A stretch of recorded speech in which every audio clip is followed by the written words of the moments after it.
Tonight's special segment, working on the railroad. Even with the mass transit funding agreement still not resolved, the CTA is spending $90 million on one of its busiest lines to make the ride safer and faster.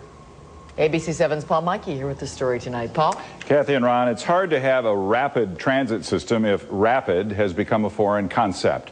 For the last year and a half, nearly a quarter of the CTA's rail network has had the slows, most notably the Blue Line to O'Hare. Fixing it means spending millions of federal dollars that were committed for future years, but the CTA has opted to spend now so the track is safer and rapid is put back into transit. It's the agony of the slow zone. Wiggle, wobble, and putt along at 15 miles an hour. It's very time-consuming and bothering. Here is an up-close look at the fix. It's Saturday morning on the Blue Line near Harlem. Work crews have already removed 3,000 feet of track. They're up against the clock, weather is moving in, and they've got to get the new track in, up and running by early Sunday.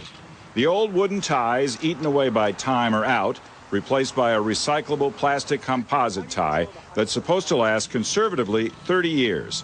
And the new ties will be spaced closer together. Reducing the spacing from 24 to 20 inches, which again, gives us a better support of that rail. It reduces maintenance and it improves the ride comfort. The tie plates that the rails rest on are locked in with 4 threaded bolts, far more secure than the long-time practice of just 2 spikes diagonally driven into a wooden tie.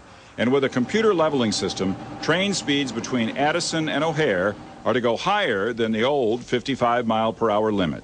Long stretches of track that are currently 15 miles per hour today, by next fall will be up to 65 to 70 miles per hour.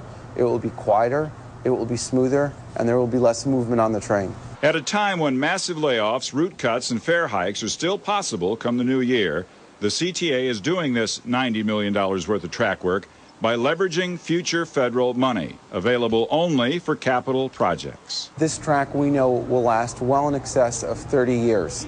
And so even though we're borrowing from future funds that we will get from the federal government, that money will be paid back well before this particular project deteriorates again. The Blue Line derailment of 17 months ago revealed not only faulty inspection practices, but also how badly the system, especially the Blue Line, had deteriorated. And given rider outrage, the CTA elected to spend future money on basics: safe track, faster trains with less wiggle wobble.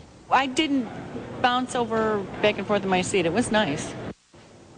Last weekend, the crews handled the weather and they beat the clock, installing 3,000 feet of new ties and track. Consider, though, that the whole project involves replacing over 20 miles of slow zones in both directions. That's just on the Blue Line.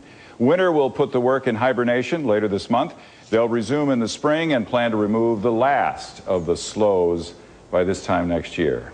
Hallelujah. Yes. Paul, thanks.